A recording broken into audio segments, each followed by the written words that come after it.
Terre de France, un parfum au service de notre pays. En vente sur la boutique de TV Liberté.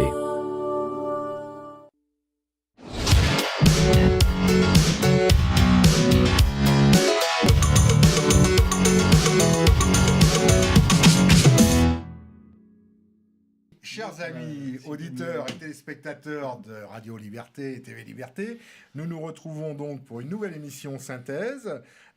Synthèse avec aujourd'hui comme invité un homme politique, un homme du monde associatif, un homme de la communication, un président, parce que vous êtes président, je veux le dire, président Tout de, le monde est président de Civitas, oui, on est tous présidents. Même les Belges. Même les Belges sont présidents.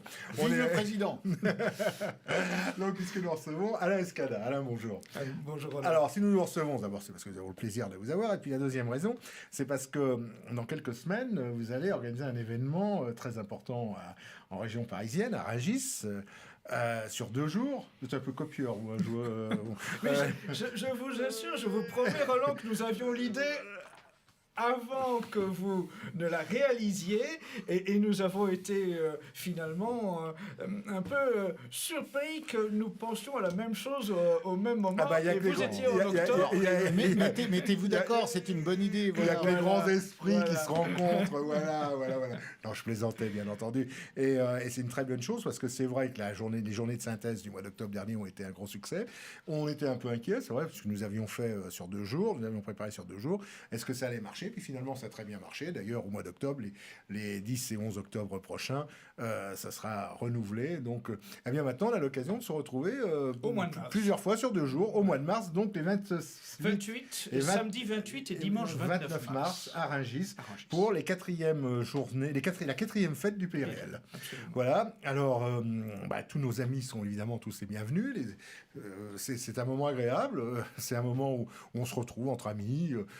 Même si on ne partage pas forcément tous les avis des organisateurs, quels qu'ils soient, Civitas en l'occurrence, ou de Synthèse autrement, on est toujours les bienvenus, et puis c'est un moment pour se retrouver. Et puis après tout, dans la France dans laquelle nous vivons aujourd'hui, ces moments sont assez rares, et profitons-en, et venez donc nombreux. Je rappelle souvent que c'est l'écrivain Saint-Loup qui m'avait dit un jour, quand il y a le feu au donjon, on ne se demande pas qui vous passe le seau d'eau. Oui, ou comme Jean-Marie Le Pen avait dit, quand la maison brûle, c'est pas la peine de refaire la salle de bain. Voilà. C'est un peu plus la vérité. Bon, écoutez, justement, puisque j'allais le présenter, mais ça fait plusieurs fois que vous faites le coup. Vous parlez avant que je vous présente. Ça, c'est en tant que chef d'émission. Parce que je suis pas sûr que vous me laissiez la parole après, donc je prends les devants. Et vous savez bien que j'en suis fort aise. Donc, Philippe Randa. Bonjour Philippe. Bonjour Roland. Bonjour Alain Escada. Bonjour Philippe. Et puis le professeur. Bonjour monsieur le professeur. Bonjour Roland. Bon, bonjour Pierre. L'école, ça a marché aujourd'hui? Les élèves ont été sages? Ça marche. L'école, ça marche jamais vraiment bien. Enfin bon. Si on avait des élèves capables. Voilà, l'école n'est faite que... On sait qu'il y a un prof capable, mais est-ce qu'il y a des élèves ça capables? dépend. Le problème, c'est aussi de les mettre ensemble. Ouais, c'est toute une affaire. Je m'en parlerai. Quelle idée d'avoir créé l'école. Charlemagne, enfin bon. Et donc, avant de parler de la fête du PRL, avant de parler de Civitas, avant de parler de nombreux sujets que l'on peut aborder ensemble, cher Alain, nous allons, comme c'est la tradition, une fois sur 2 dans ces émissions, parler de l'actualité. Et pour ça, on peut faire confiance à Philippe Randa, qui a suivi, qui a chez lui un poste de radio, la TSF, un poste de télévision, tout à fait. Et puis qui a un marchand de journaux pas très loin de chez lui, donc il sait un peu ce qui se passe dans le monde, lui. Donc il va nous raconter un petit peu ce qui l'a marqué cette semaine. Alors j'ai bien écouté Radio Londres et Radio Paris. Au choix, vous voulez quoi? Le coronavirus, je sais, je n'arrive même plus à le dire. Bref, le virus chinois. Ouais. La remise des prix au César qui a fait scandale. Ouais. Ou la Grèce. Ou la Grèce, bien sûr, avec l'invasion migratoire. Alors, Alain Escada, lequel des 3? Lequel vous inspire, puisque vous avez Mais êtes notre invité, donc les trois sont passionnants, mais je choisis la Grèce parce que je suis particulièrement solidaire avec le peuple grec qui résiste avec beaucoup de courage en ce moment. Vous aussi, alors. Vous avez raison. Parce que la Synthèse nationale a fait un excellent flyers pour dire... Un toute notre visuel. cible- Un visuel. Ah, on dit pas flyers. Ah, ouais, un non, visuel. après, je vais me faire engueuler Un par visuel. les auditeurs qui vont me dire...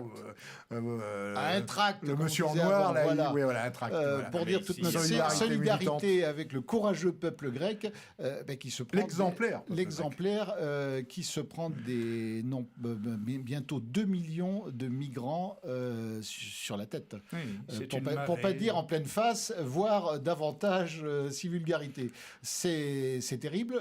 Erdogan se sert de ce... Avant, on parlait des boucliers humains lorsque les pays étaient bombardés. On mettait des otages de la population civile pour éviter de se prendre des bombes. Est-ce que l'ennemi oserait s'en prendre aux populations civiles? Là, Erdogan, il change. Là, il change. Il a ces réfugiés, ces pseudo-réfugiés syriens chez lui. Il y en a des dizaines de milliers, et je crois qu'il porte le nombre à 2 millions, tous réfugiés confondus. Et il dit, ben voilà, si on ne me laisse pas conquérir une partie de la Syrie, faire ma guerre en Syrie, et ben tous ces migrants, je vous les envoie.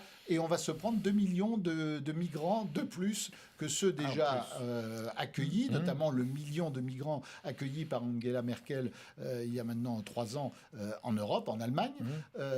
Et ça a commencé puisque là, ils arrivent devant les frontières grecques avec des scènes hallucinantes où on le sait, puisqu'il y a quand même des journalistes, il y a quand même des observateurs, il y a quand même des policiers, des Puis, soldats qui sont là et qui voient par exemple les migrants martyriser un peu, faire pleurer leurs enfants. Je ne sais pas comment ils les font pleurer. Moi, je savais comment je faisais pleurer les miens, mais la tête dans la fumée du Oui, petit feu de bois. voilà. Et ce qui fait que dès que les mômes chialent, dès qu'ils pleurent, hop, ils les mettent devant les caméras. Et voilà. Et du coup, le citoyen humaniste bobo européen se dit, oh là là, ces pauvres enfants. Ça, on joue beaucoup de l'image des enfants. On joue beaucoup avec les enfants. Rappelez-vous celui qui est le cadavre de ce petit enfant échoué sur une ça fait côte. pleurer Margot Ça a pendant fait 15 jours. pleurer Margot pendant. Mais c'est des le même mois, procédé pas pendant finalement. 15 C'est le jours. même procédé finalement qui m'a été expliqué il y a quelques semaines par un des amis qui habite à Mayotte.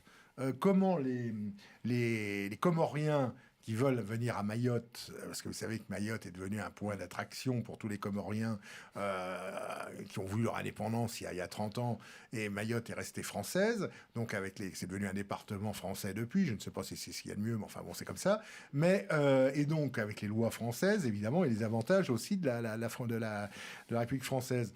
Et les Comoriens maintenant rappliquent par bateau entier.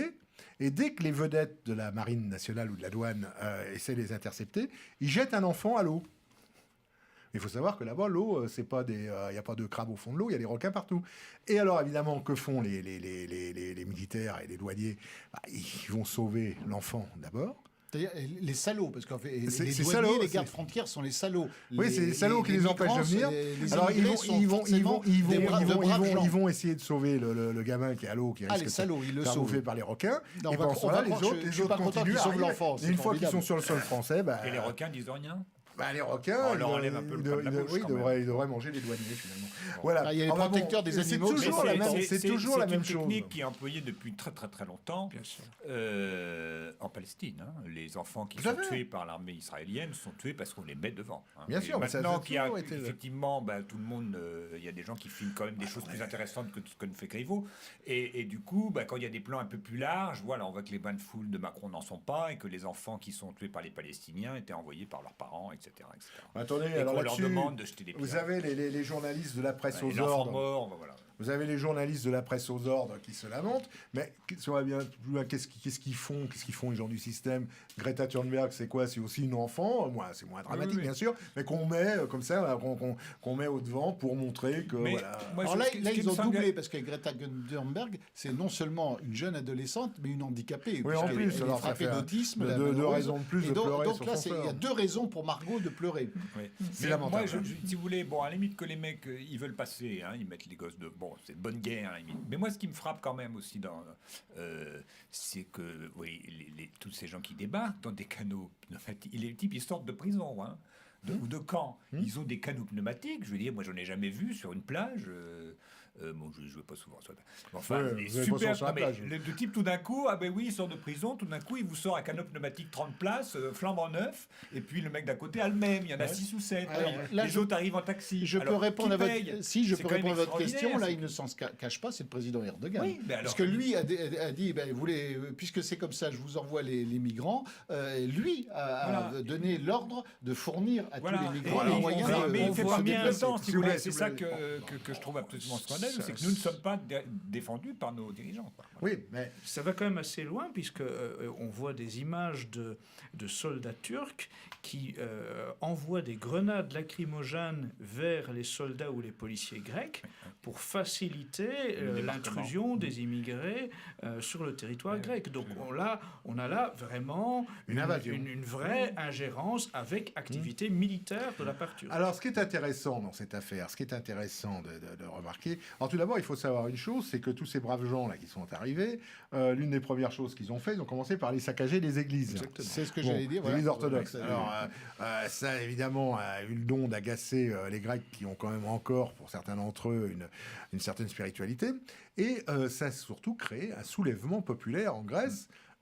Important, parce que maintenant, dans tous les villages, il y a des regroupements, des manifestations, on réclame que l'armée tire sur ces gens-là. On n'est plus vraiment dans la théorie des droits de l'homme et tout ça. Ils en sont presque à regretter les colonels. Et donc... Et surtout, ça donne le vrai visage de cette invasion migratoire, qui Oui. n'est pas du tout humanitaire, Non. puisqu'il n'y a que des hommes jeunes, il n'y a pas de Ouais, femmes, pas de ouais. vieillards et très peu d'enfants. Ouais. Les enfants sont juste là pour les caméras. Et le fait qu'ils détruisent les églises, que ce soit une de leurs premières actions, prouve bien leur volonté religieuse et ce qu'ils comptent Mais faire parce de la que Grèce. ce que l'on oublie, et il faut rappeler aux gens, mais c'est tellement plus profond que tout cela. Ce qu'on oublie, c'est qu'Erdogan est quand même pas un démocrate chrétien, démocrate chrétien, non, là-bas, on va dire un centriste ou un libéral ou Erdogan a été élu par un parti. Il est aussi peu l'AKP, démocrate que chrétien. l'AKP, c'est ça le nom du parti, oui. l'AKP, qui est un parti islamiste, qui ne s'en cache pas, qui a fait sa propagande là-dessus, qui a été élu là-dessus sur ce programme, et que tout bon islamiste qu'il est, il n'a qu'un seul objectif, c'est de répandre l'islam partout. Alors déjà, 2 millions là qui débarquent en Europe, ça en fait déjà 2 millions de plus qui seront... et l'islamisation de l'Europe, ça Mais passe aussi par cela. Ce qui est intéressant, c'est que nous sommes en 2020, juste début 2020. Il y a 100 ans tout juste, je veux dire, la Turquie et la Grèce étaient en guerre. Ouais, absolument. Et des millions de Grecs ont subi le même sort que subissent les migrants. C'est-à-dire qu'ils ont été mis dehors de Turquie, Oui. avec la baïonnette dans Ouais, le dos. ouais. C'est très récent. Hein. Oui. Ouais. Et donc la symbolique est d'autant plus vivace pour le peuple grec, puisque et, leurs grands-parents ont été en première ligne de ce qui Exactement. Et la Grèce avait été quand même asservie par la Turquie pendant des siècles. Mais ça semble pas... voilà. Non, ça crée une réaction. Ça crée une réaction. C'est des choses en Grèce, profondes, quoi. en Grèce. Et Mais je vois quand- cette réaction qui est exemplaire, je le dis bien, vous faisiez allusion au visuel de synthèse nationale là tout à l'heure, mon cher Philippe.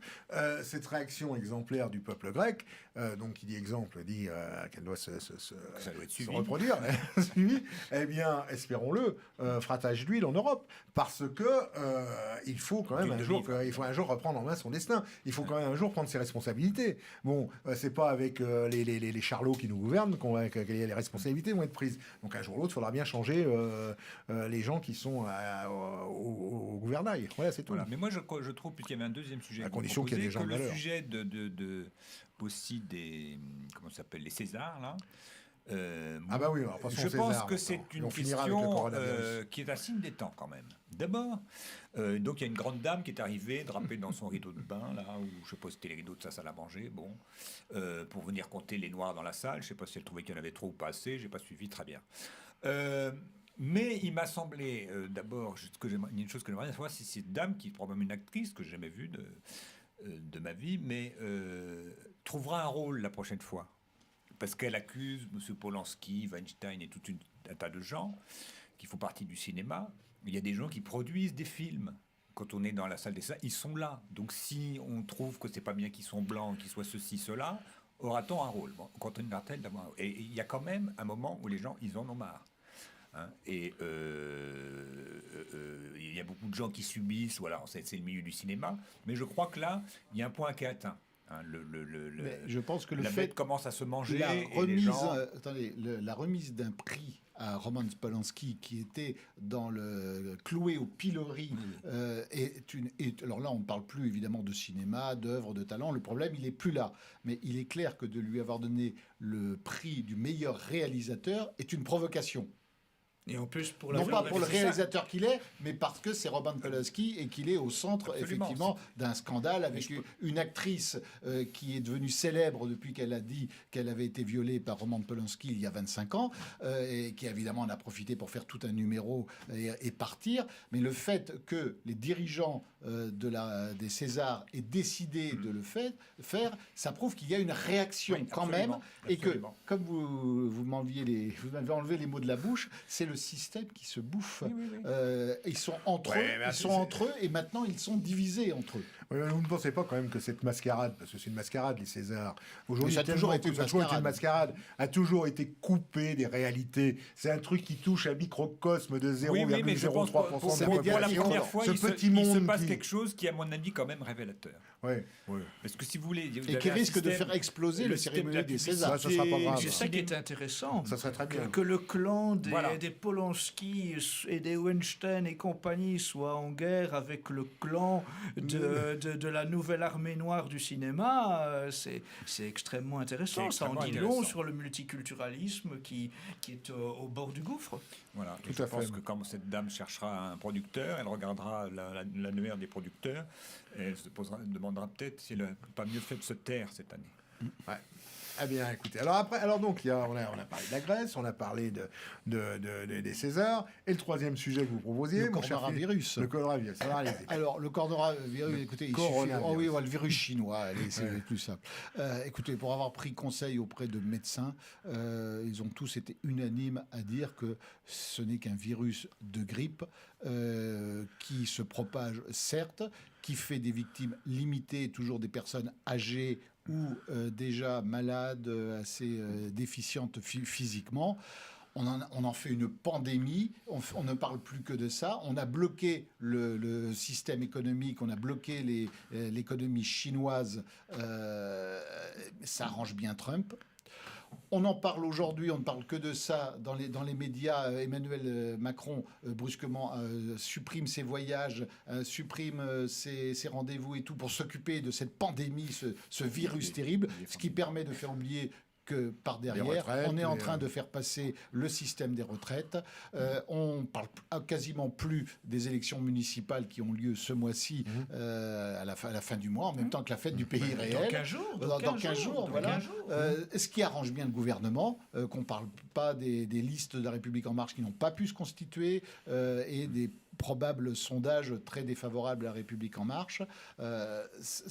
Ça arrive c'est parfait pour la classe politique, ce virus chinois. Sinon, il y a des médicaments, il y a des gens qui soient... Les gens qui sont aujourd'hui contaminés, il y en a 200 en France. Il est probable que la plupart, l'immense majorité, va s'en sortir après juste quelques désagréments. On connaît tous. Alors, il y a le problème sanitaire, bon, ça c'est une chose, mais surtout l'aspect le plus intéressant de cette affaire, finalement, c'est que les gens ne sont pas du tout conscients jusqu'à présent, mais c'est les conséquences économiques que ça va avoir. Vous avez des centaines, voire des milliers de bateaux qui sont bloqués dans les ports chinois. Il faut savoir une chose, c'est que les ports, en Chine, il y a très peu de ports, je suis même pas sûr qu'il y en ait un d'ailleurs, en eau profonde. C'est-à-dire que pour charger les supertankers, il faut des bateaux qui polluent et qui réchauffent le climat. Beaucoup plus que les... ces gens-là, ces bateaux, je veux dire, pour les remplir, pour les charger, il faut des bateaux intermédiaires. Enfin, c'est tout un processus bien particulier. Si bien qu'un bateau qui arrive avec 4 minutes de retard, il passe un mois et demi après. Bon, c'est toute une organisation. C'est vraiment... J'ai eu l'occasion un jour, dans un cadre professionnel, de suivre ça, et c'est extraordinaire. Voilà, mais Et alors, tout ça, attendez, permettez-moi de vous dire, tout ça, ce que l'on peut constater, c'est que cette crise, on a voulu faire de la Chine la zone industrielle de la planète. Hein. Alors le patronat français, les patronats européens, pour gagner quelques pourcentages sur leurs bénéfices, sont dit allez, on va tout fabriquer en Chine, fini, il n'y a plus d'usines. Il y a plus que des... Voilà, on a fermé les usines en France à Tire-Larigot pendant des années pour que tout soit fabriqué en Chine. Donc le pot, maintenant la Chine est bloquée. Les usines ont arrêté de produire. Alors il y a encore des stocks, parce qu'il y a toujours des stocks un peu d'avance. Mais dans 3 mois, qu'est-ce qu'il en sera ? Quand vous aurez aller chez votre discounter, comme on dit, et qu'il n'y aura plus rien à vendre à part 3 bougies et 2 nains de jardin, vous trouvez il n'y aura plus rien. Tout ça, ça risque fortement de se retrouver dans une situation embêtante. J'ai eu un certain nombre de contacts ces jours derniers avec des gens dans la distribution et tout ça. Ils commencent sérieusement à s'inquiéter. On va rigoler, nous. Ça fait 40 ans qu'on le dit. Au moins, ça pouvait remettre en cause, le nouvel ordre mondial, le processus du mondialisme. Je ne me réjouirais pas trop quand même vite à votre place. D'abord parce que les files d'attente à l'entrée des ports chinois, alors c'est certain que là, le coronavirus et les blocus, enfin les quarantaines jouent. Mais c'est habituel, c'est-à-dire qu'il y a un certain nombre de bateaux qui ne savent pas qu'il faut payer le responsable du parti. Mais quand on le paye, on passe tout de suite. Enfin, généralement, vous savez, là, il y a un peu plus d'embouteillage, mais il y a une partie qui est quand même un peu les boîtes habituelle. de fret le savent. Et puis, je crois qu'il ne faut pas rêver. Je pense que si vraiment on a une bonne raison, d'abord, il y a quand même beaucoup de délocalisations qui sont faites pour vendre en Chine. Oui. Donc, si vous fermez l'usine qui vend en Chine, vous n'allez pas l'installer en France. Elle n'existera plus. Ouais, ça, c'est le problème des Chinois, ça. Ben non, parce que c'est des usines françaises. Quand c'est Renault, Nissan et tout ça, ils vendent en Chine. Alors, Renault, Nissan... Ah, mais là, on retrouve bien le représentant du capital. En fait, Renault et Peugeot, ça les sauve. Oui. Pourquoi ? Oui, parce qu'ils vendent des Peugeot en Chine. Non, parce qu'ils perdent de l'argent en Chine. Hein ? Chaque fois qu'ils vendent une voiture, ça leur coûte. Bah, alors, ils le font pour s'implanter dans le marché. Oui, donc en voilà. fait, ça les arrange, ça va sauver le... Non, mais vous voyez, en économie, tout est un peu réversible. Oui, bien sûr. Mais bien sûr. si vous voulez, même les usines pour lesquelles on a une manœuvre trop chère en France, elles vont quitter la Chine, non pas pour la France, mais peut-être pour le Mexique. Le Mexique, la manœuvre est devenue moins chère qu'en Chine. Oui, mais ça devrait justement aider à une réflexion, une vaste réflexion sur le mondialisme, sur les délocalisations d'entreprises. Quand on voit qu'on craint une pénurie des produits pharmaceutiques, parce que 60% de la production des médicaments vendus en France, soit 80% des produits pharmaceutiques vendus en France transitent par l'Asie, il y a quand même de quoi amener à une saine et salutaire réflexion. Je pense que si nous étions dans un gouvernement quel que soit lequel de nous quatre, cela entraînerait nécessairement dans notre tête une mesure logique pour réparer cela. Alain Escada, vous l'avez bien dit, ça devrait. Oui, le conditionnel s'impose. Et il faut savoir une chose, c'est que la mondialisation est dénoncée par des gens très différents. Les écologistes d'un côté qui considèrent évidemment que c'est notamment les supertankers dont parlait Roland Élie tout à l'heure, il n'y a rien de plus polluant, et le fait de produire une marchandise à un endroit, de la transporter pour qu'elle se devienne un produit manufacturé dans un autre avant de revenir se vendre encore dans un troisième lieu, c'est aberrant et au niveau pollution, terrible. Et puis, il y a les gens... Je pense un peu comme nous, même comme le grand capital à ma gauche, qui considère que la délocalisation et la mondialisation, c'est immédiatement le chômage en France. Et tout ça, ça n'a jamais fonctionné. Vous n'êtes pas d'accord ? Bon, c'est pas grave. C'est pas grave. Ce n'est pas forcément absolument faux. Et je pense que ça va remettre un peu... Tout ça n'a pas fonctionné. Alors, est-ce que le fait, les Français sont très attachés à leurs médicaments, donc effectivement... À leurs antidépresseurs. Brusquement, de pouvoir craindre de ne plus avoir de médicaments, et si jamais, effectivement, on commence à ne plus leur servir leurs médicaments, là, ils vont peut-être réfléchir. Eh bien, écoutez, seul le résultat compte, pourquoi pas ? Alors, pourquoi pas? Ben, tenez, on va pas s'étendre sur le coronavirus, puisque malheureusement, nous ne sommes ni médecins, ni au gouvernement. Mais vous êtes chroniqueur, Oui. et vous avez une chronique à nous proposer, mon cher eh bien, Philippe. Eh bien, on va parler aussi Avant un de peu- parler avec... Est-ce qu'on a 3 sujets au choix pour votre chronique? Non, C'est un sujet à poser. un seul, c'est le sujet imposé, et c'est le sujet quand même des élections municipales, il faut bien bah en oui. parler. Ah bah oui. Voilà, selon que vous soyez gaulois ou non. Rachida Dati ne mâche pas ses mots. Et quels mots? Que ce soit à l'encontre d'Angela Merkel, qui paie aujourd'hui au prix fort cette ouverture massive des frontières, dont elle n'a pas mesuré les conséquences, et qu'elle a décidé sans anticipation. Ce sont les déclarations à France Info. Ou sur Anne Hidalgo, dont elle rappelle les propres déclarations. Je cite, « Je m'inspire de Madame Merkel en disant « Moi aussi, je veux accueillir massivement bienvenue aux migrants et aux réfugiés à Paris ». Rachida Dati en conclut lapidaire, ça a abouti à quoi? À la dépossession d'espaces publics et privés des Parisiens du Nord et de l'Est de Paris, et à une explosion de la délinquance. Sont-ce des propos électoraux simplement destinés à ratisser large l'électorat populiste, comme tout bon candidat ex-UMP, désormais réduite à sa portion congrue sous le nom de républicain, en a tant eu la détestable habitude? Quel ténor de cette mouvance n'a pas tenu d'hypocrites discours, sitôt passé par perte et perfidie, dès l'arrivée de son parti aux affaires? On peut donc se méfier, tout en laissant néanmoins sa chance au produit, car il faut reconnaître que l'ex-garde des Sceaux s'est toujours gardé d'insulter ceux qui dénoncent depuis 50 ans les méfaits de l'immigration. Toutefois, remarquons que ces condamnations de l'accueil à pelle d'air aux migrants de Merkel et d'Hidalgo, si elles ont été répercutées dans les médias, n'ont aucunement soulevé les tollés habituels d'indignation sur un quelconque racisme supposé. Serait-ce à cause de ses origines marocaines qui la protégeraient de facto de cette infamante accusation? En aurait-il été de même si ces propos avaient été tenus par une femme ou un homme de souche européenne? On peut en douter.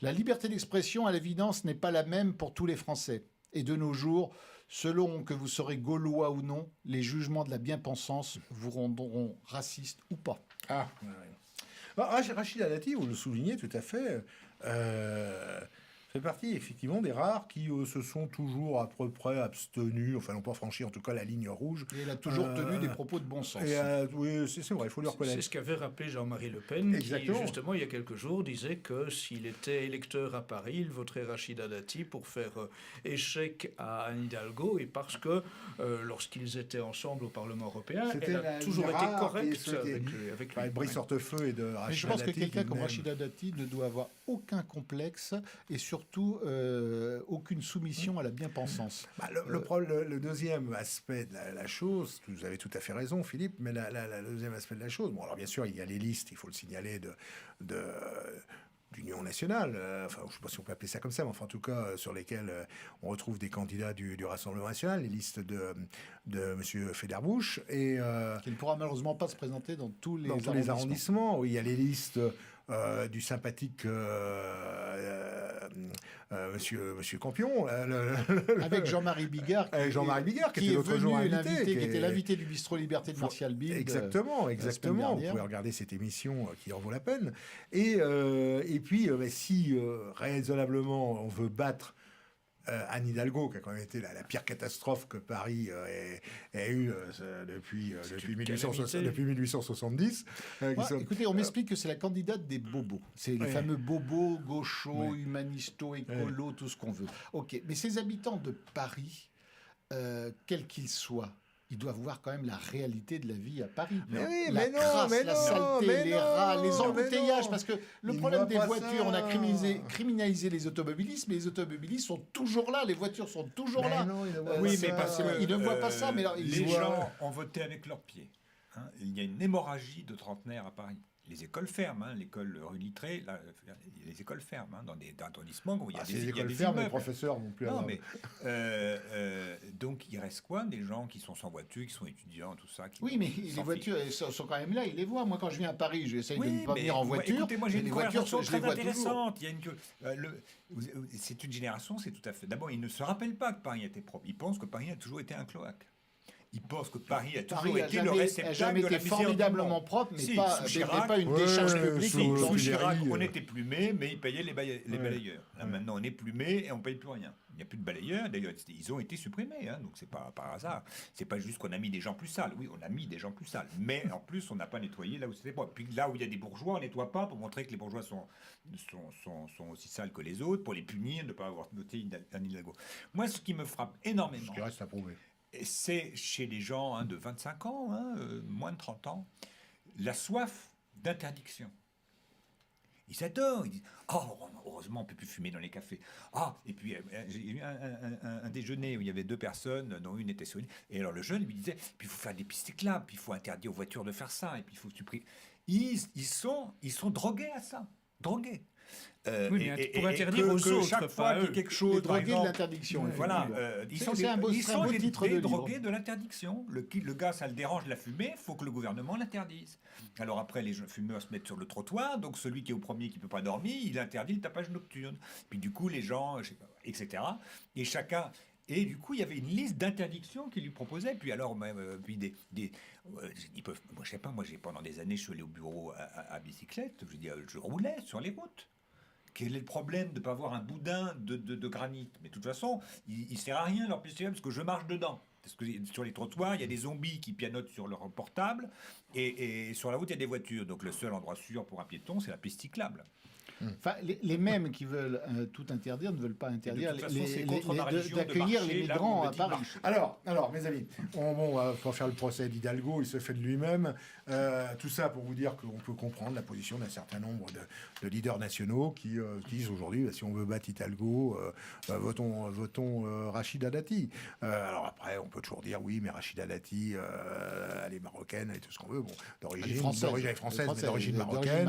Mais enfin, je Bon, pense peut-être, mais enfin bon, il n'empêche que elle est moins. Hidalgo n'est pas non plus un nom Oui, gaulois. oui, en plus, oui, bon voilà, enfin européenne au moins. Mais voilà, c'est comme ça. Alors donc, à propos d'élections municipales, Alain Escada, Civitas était présent. Je crois que vous avez annoncé que vous avez de nombreux candidats tout à fait. dans des petites communes et dans des. Alors, donc, nous avons choisi une stratégie qui est très claire. Nous ne présentons pas de liste sous l'étiquette Civitas. Nous ne présentons que des listes d'intérêt municipal ou ce qu'on appellerait d'union des droites ou de divers droites. Et nous avons, grâce à cela, effectivement, de nombreux candidats, non seulement dans des petites communes, enfin des communes qui sont quand même parfois de 3000, 3500 habitants. Vous avez d'ailleurs. Mais aussi, nous avons des amis, des gens qui sont maintenant actifs au sein de Civitas, qui occupent des positions de contrôle de listes d'union des droites dans des villes moyennes de grand intérêt. Et puis nous avons aussi placé des candidats dans différentes listes, qu'elles soient d'autres mouvements nationaux ou qu'elles soient divers droites. C'est-à-dire que nous avons été agréablement surpris de voir que même si nous faisons office de grands méchants loups parmi certains partis de la mouvance de droite, eh bien les responsables de listes ont été nombreux à nous contacter Bien sûr, ouais. pour nous demander de les aider à mettre en place leur liste,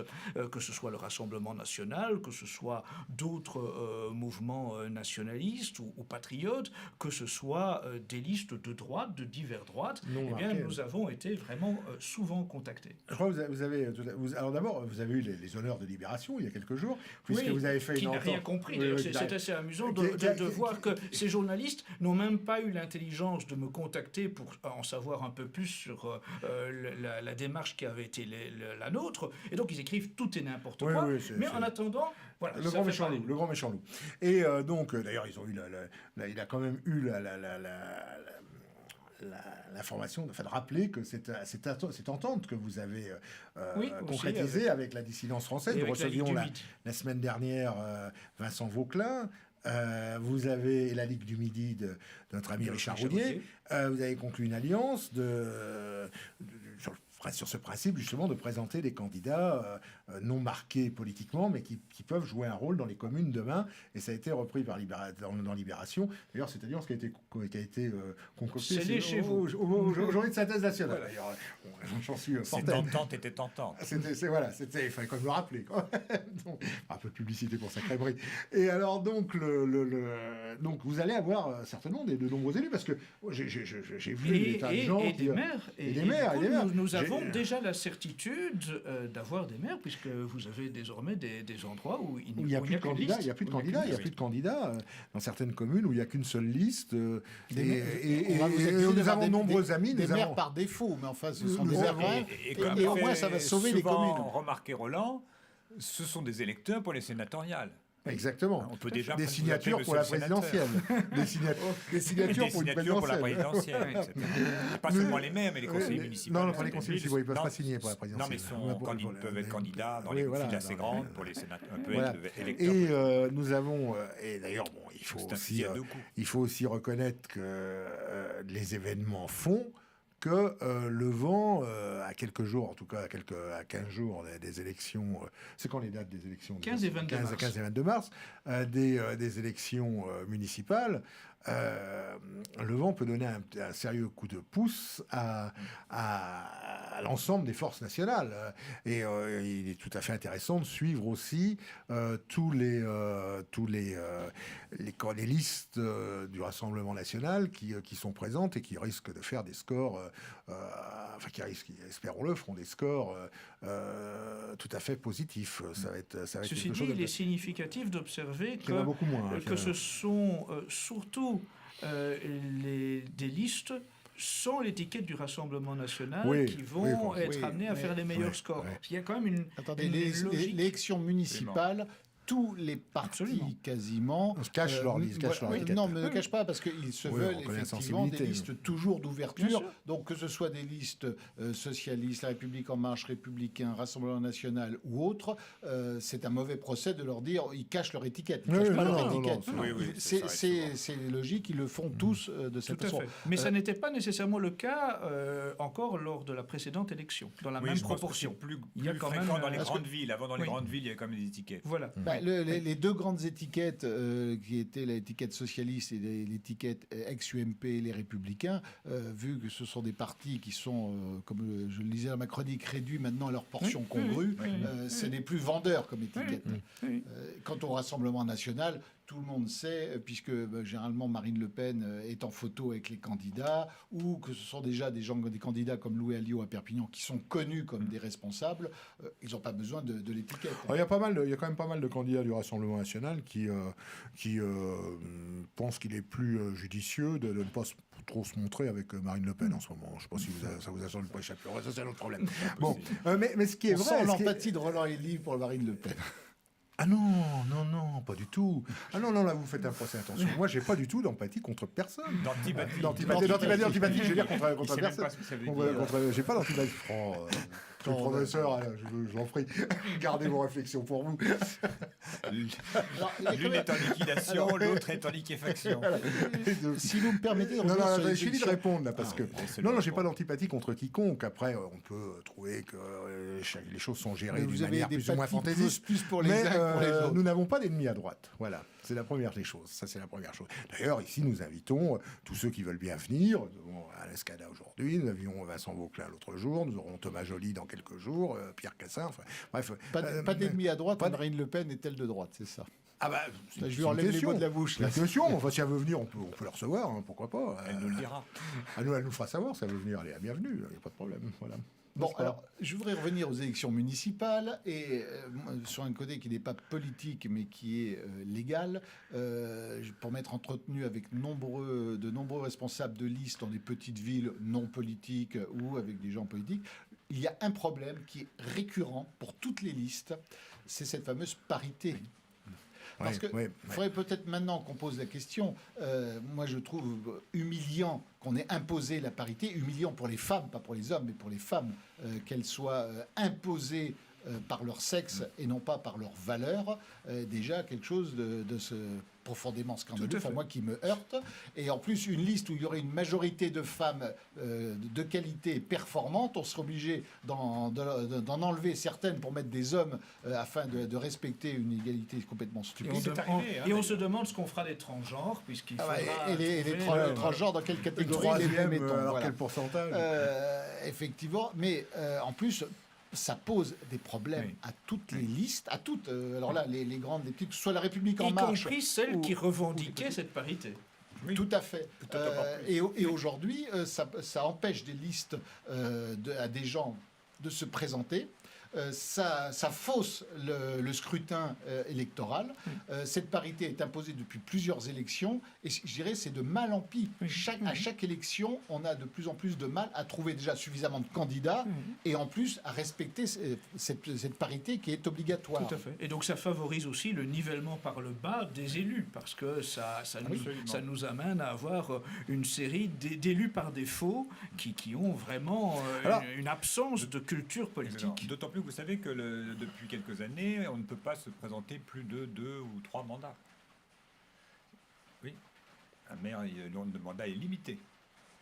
Ah, mais je crois pas, parce que C'est là, vrai, ça Jacques Bompard... Jacques est- Bompard, ça fait un canon, je ça, ne vraiment, suis pas du tout convaincu, parce que... Ah non, Non, là, je crois C'est- que les mandats ne sont C'est pas... le maire assez- de la ville où je travaille qui me l'a dit la semaine dernière. Il s'est peut-être trompé. Hein. Ah, il a dû Ouais, se tromper. peut-être Non, mais sur ça se le- présente sur- plus. C'était sur le peut-être nom. une justification pour expliquer qu'il ne serait plus élu. non, parce que Non, mais regardez Non, Jacques non, là, Bompard, regardez Jacques mais, Bompard, il est oui, élu mais parce depuis que- 1995. oui, mais il est possible il se que représente. les mandats qu'il a fait avant ne soient pas comptés comme Non, les- mais là, je crois que c'est parce que peut-être la un loi n'est pas projet, réactive. un projet de loi, mais qui n'est pas passé, puisqu'il y a eu nombre de cas de maires. Il y a un maire qui est élu depuis plus de 50 ans. Bien sûr. Et il se représente encore, déjà, faute de candidat, parce qu'il n'y a personne Oui, pour voilà, prendre sa place. c'est un peu le problème, c'est Voilà. que si de toute mais, façon... mais lui, je crois qu'il a 50 ans de mandat. Non, écoutez, on va pas s'étendre sur ce détail juridique, si je puis dire. Mais je voudrais revenir sur Escada et Alain Escada et et Civitas. Il est important de savoir que si par hasard il y avait des élus, enfin si par hasard et si par la volonté des électeurs surtout, il y aurait des élus de Civitas, enfin des gens de Civitas qui sont élus, même sur des listes politiques dans certaines municipalités. Ça changera beaucoup de choses. Et expliquez-nous un peu ce que ça va changer, Alain. Alors, ça va changer évidemment les choses. D'une part, si nous avons une mairie. Oui. Et avoir une mairie, ça veut dire que c'est pouvoir réorienter complètement la gestion de cette mairie. Même si elle est petite, je vous donne des exemples. C'est évidemment au niveau culturel. C'est pouvoir favoriser des activités, des expositions qui promeuvent le beau et pas la laideur. C'est pouvoir faciliter l'instauration d'une crèche de Noël, c'est pouvoir organiser une exposition pour les chrétiens d'Orient, c'est pouvoir mettre en place une police municipale un petit peu plus sourcilleuse, puisque le maire est aussi celui qui contrôle la police municipale et qui peut décider de combien il y a de policiers municipaux, de quel budget on lui alloue, de si on l'arme ou pas, de quelle façon on l'arme, etc. Et excusez-moi, avant de favoriser qui que ce soit, ça permet surtout d'autoriser certaines associations, certains partis, certaines personnes à s'exprimer, à pouvoir jouir d'un droit démocratique et électoral qui n'est pas toujours le cas dans notre belle démocratie que le monde nous envie. Ça veut évidemment dire, en effet, que si nous avons des mairies demain, cela nous permet que le maire accueille des événements, des activités, des conférences, des colloques, des universités d'été, des activités diverses, des séances de dédicaces, etc. Je rappellerai ce qui est arrivé, le faux procès qu'on a fait à Jacques Bompard lorsqu'il est arrivé à la mairie d'Orange, où on dit qu'il avait supprimé les journaux qu'il jugeait mal-pensants, l'Humanité, Libération, Le Monde et j'en passe, pour imposer des journaux comme le Quotidien Présent, l'Hebdomadaire National Hebdo, l'Hebdomadaire Minute et d'autres. C'est pas ça du tout. Il a juste exigé d'équilibrer les choses, de ne retirer aucun titre qui était à la disposition des Orangeois et par contre que les Orangeois, les gens de sa ville, puissent aussi avoir accès à présent à Minute à National Hebdo. Donc Alors, on a d'ailleurs, je retourné ne suis ça, pas mais sûr que dans les communes, c'est les communes une communistes, véritable liberté d'expression. les communes communistes de Seine-Saint-Denis, les bibliothèques soient d'ailleurs aussi elles-mêmes abonnées à présent, National Hebdo, Non, ou, bien sûr, c'est évident. Non, mais Minute ou Rivarol. Jacques ou Bompard n'avait National. retiré aucun titre. Il avait seulement exigé élément. qu'on ajoute les titres qui n'étaient pas là avant. Oui, donc effectivement, le travail que l'on peut faire dans les bibliothèques, vous imaginez bien que si Civitas demain a le contrôle d'une bibliothèque municipale, ça change radicalement la donne sur son contenu. Je vous envoie un bulletin d'abonnement à Synthèse Nationale. Donc oui, bien sûr, ça changera beaucoup de choses. On aura enfin mes livres. C'est pas formidable. J'en prends acte, Alain Scada. Le Merci. professeur pourra venir faire une conférence. Oui. Non, mais c'est vrai que c'est un élément Ça peut changer beaucoup de choses. déterminant. Hélas, nous n'aurons pas encore l'impact que nous espérions dans une ampleur telle qu'elle pourrait, en théorie, se présenter. C'est-à-dire qu'en réalité, il faudrait qu'il y ait 2000, 5000 communes où nous reprenions le contrôle. Parce que compte tenu du désintérêt des Français à l'égard de la politique, c'est de 2000 à 5000 communes qui étaient en réalité accessibles à cette élection-ci. Et il faut se dire que, il faut que tous les auditeurs, tous les téléspectateurs de cette émission comprennent que la prochaine fois, il faudra vraiment ne pas passer à côté de cette opportunité, parce que c'est une opportunité unique de reconquérir une part de pouvoir. Et vous le soulignez tout à fait, nous sommes dans un travail de reconquête. Ça ne se passera pas en 3 semaines ou même en 3 mois, mais ce travail de reconquête correspond à la prise de conscience de notre peuple, ou des peuples européens d'ailleurs, parce que ce qui est valable en France, je le répète, à mon sens, c'est aussi valable dans les autres pays européens. Eh bien, puisqu'on a parlé de la Grèce tout à l'heure, c'en est l'exemple le plus flagrant, il y a actuellement une prise de conscience qui commence à s'opérer. Eh bien, il faut l'accompagner, et cette prise de conscience, il faut la guider politiquement. C'est ce que vous faites, c'est ce que font les mouvements dont on a parlé tout à l'heure, et nous ne pouvons que encourager ce genre de choses, bien évidemment. Et justement, la journée, la fête du pays réel, dont vous allez nous parler maintenant, va dans ce sens-là. Absolument, parce que c'est aussi l'occasion de tisser des réseaux. Je pense qu'aujourd'hui, c'est un élément essentiel au niveau de la stratégie que nous devons mettre en place, c'est tisser des réseaux. Et vous apprécierez d'entendre la liste des personnalités qui vont se présenter à la fête du pays réel, justement des personnalités de milieux assez différents. Nous aurons parmi les personnalités majeures, les grandes figures qui vont participer à la fête du pays réel, Jean-Marie Le Pen, mais aussi Oskar Freisinger, le Suisse, qui a quand même eu un poste équivalent à celui de ministre régional en Suisse. Nous aurons Bernard Monod, l'économiste, qui était chez vous. Que l'on reçoit la semaine dans 15 jours. Pierre Hillard, Anne Brassier, que vos auditeurs et Très chère téléspectateurs Anne. connaissent bien, Stéphanie Bignon, Valérie Bugeaud, etc. Nous aurons une liste assez importante d'intervenants, de conférenciers qui ont tous une qualité de référent dans leur domaine. Je pense à Rénal Séché, qui viendra parler du génocide Un travail vendéen, énorme. au colonel Éric Vieux de Morzadec, qui viendra souligner l'aspect anticatholique qui a pu exister dans la guerre de sécession, Morissette Villalondru, une historienne qui parlera des Cristeros, des persécutions antichrétiennes au Mexique. Marion Sigaud, l'historienne qui parlera du projet anti-famille au sein de l'ONU. Xavier Moreau, qui viendra nous parler de la façon de défendre la famille hors du schéma de l'Union européenne, Martin Pelletier, qui parlera de la révolution arc-en-ciel, Pierre-Antoine Plaquevent, qui parlera des réseaux Soros, Pierre Hillard du mondialisme. Vous aurez une multitude. Que des gens Voilà. de qualité. Voilà, Il que y des aura gens de qualité. beaucoup de Beaucoup de qualité, des stands. Beaucoup de stands, une centaine d'exposants, des dizaines d'auteurs, beaucoup d'artisans, des animateurs animations pour enfants aussi. C'est un événement qui se veut familial. Nous aurons le samedi soir un grand banquet pour la modique somme de 35 € avec champagne, vin, entrée, plat, dessert, de façon à avoir un moment convivial et johannique. Il sait bien faire, hein, il donne le menu, ça Ouais, donne lui, les il sait entrées. faire, Il ouais. faut allécher le public. Voilà. On est en France, hein, c'est quand même l'essentiel. C'est l'essentiel. Alors donc tout cela, pour l'entrée, c'est combien l'entrée? L'entrée est à 10 € la 10 € journée ou 15 € les 2 jours. Ah ouais, c'est plus cher qu'à Synthèse. Ça donne des idées, on va Mais le repas est moins cher, vous voyez, Ah comme bon quoi. Ah oui, oui, Non, oui. non, non. Ah, chez nous, oui, ce sera moins Ouais, cher, enfin, puisque... écoutez, le- bon, écoutez, le- je me souviens plus, mais c'était bon et ça sera bon, voilà. C'est ce qu'il faut dire. Voilà. N'interrompez pour une fois que le débat est élevé. Eh bien justement, on va Sur des vrais- On a des l'impression vrais gens, d'entendre deux épiciers. on va se Non, mais laisser c'est des interrompre. vrais sujets. On va se laisser interrompre par l'abominable histoire de France du professeur Pierre Delombier. Et bien justement, je vais vous parler un peu de prébande. Hein.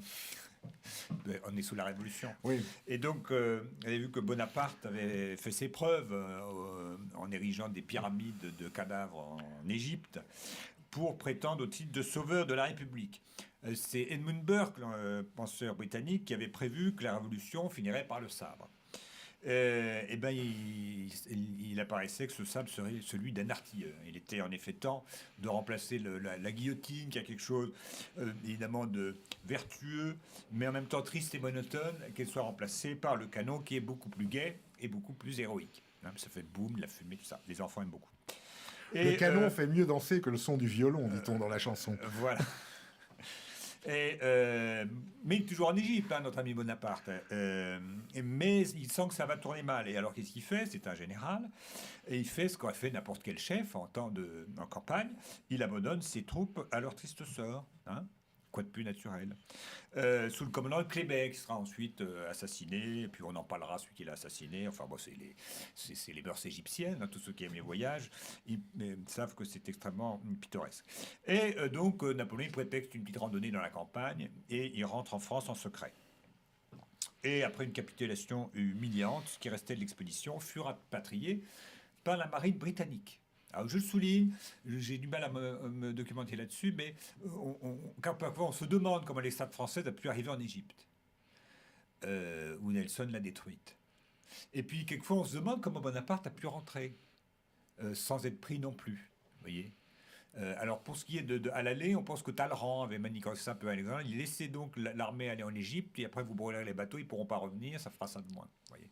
Mais il est très miraculeux, le retour de Bonaparte, et on se demande si les Anglais l'ont pas laissé passer aussi. Et comment il est revenu? Alors il a traversé comme ça, ils l'ont laissé Bah passer. oui, dans un petit bateau, voilà, il a réussi à traverser.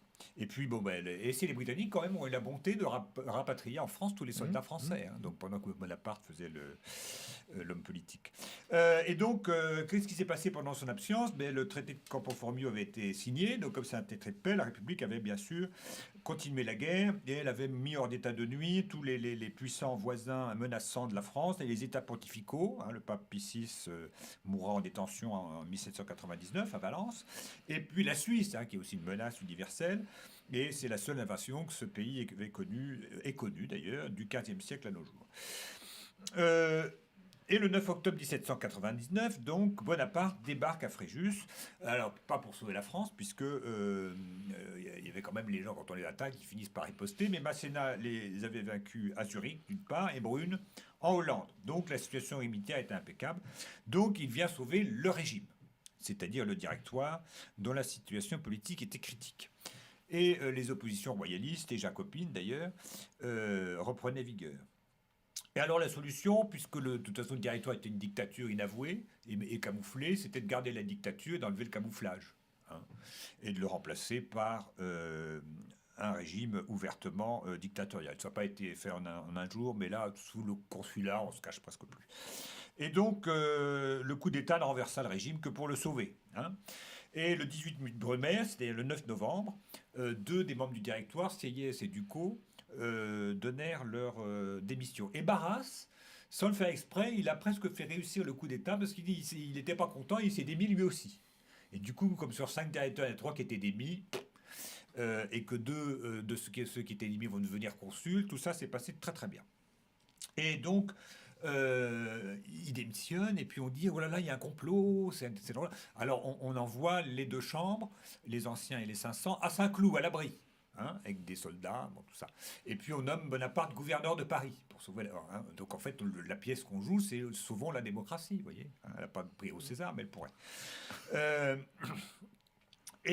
Mais les Jacobins, il en reste encore aux 500 et ils sont pas contents. Et le 19 Brumaire, ils disent on va mettre Bonaparte hors la loi et puis ils lui demandent des expiations. Alors Bonaparte arrive, où il s'explique pas très bien. Alors du coup, son frère Lucien, qui est le président des 500, ça tombe quand même bien. Donc il dit il faut protéger l'Assemblée et donc il fait entrer les grenadiers. Bon.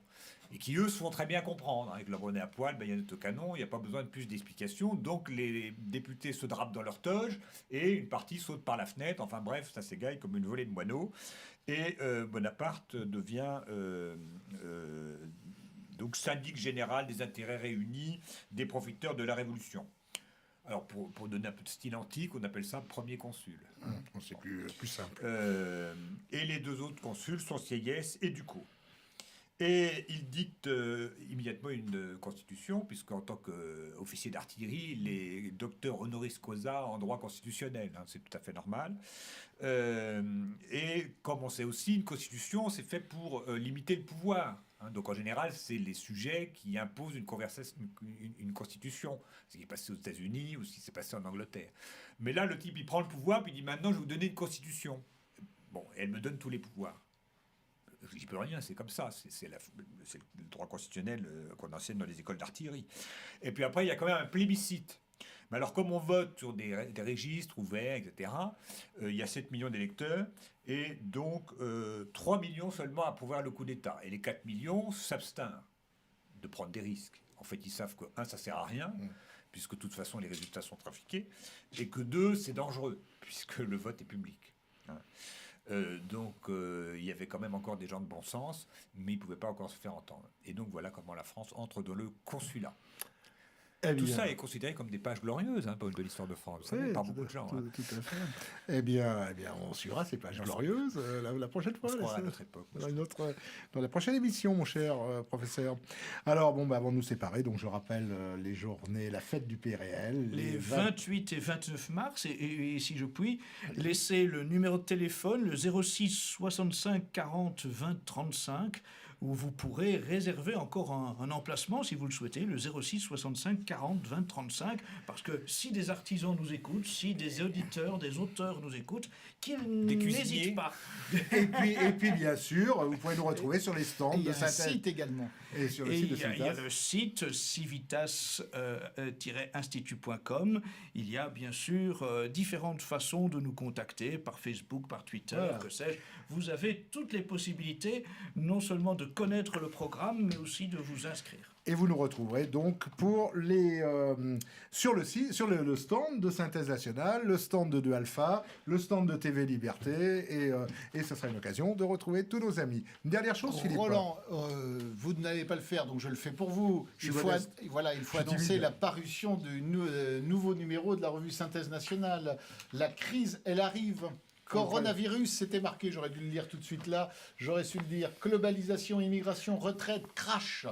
Voilà, eh bien on peut le trouver en consultant le site Synthèse Édition et le nouveau numéro de sur la semaine prochaine. Oui, on reçoit la semaine prochaine. Le rédacteur en chef va être reçu la semaine prochaine pour Guillaume le numéro Fiquet. 2. Qui est très bien, on le dira. De la revue d'histoire européenne. Et dedans, vous retrouvez à la fin l'abominable histoire de France. L'essentiel. Elle est encore plus abominable par écrit que par oral. Chers amis, nous allons arrêter là, parce qu'après, Philippe Randa va nous traiter d'épicier une fois de plus. donc il participe il beaucoup. participe. Et donc, nous nous retrouvons la semaine prochaine pour une prochaine émission. D'ici là, bonne semaine à tous.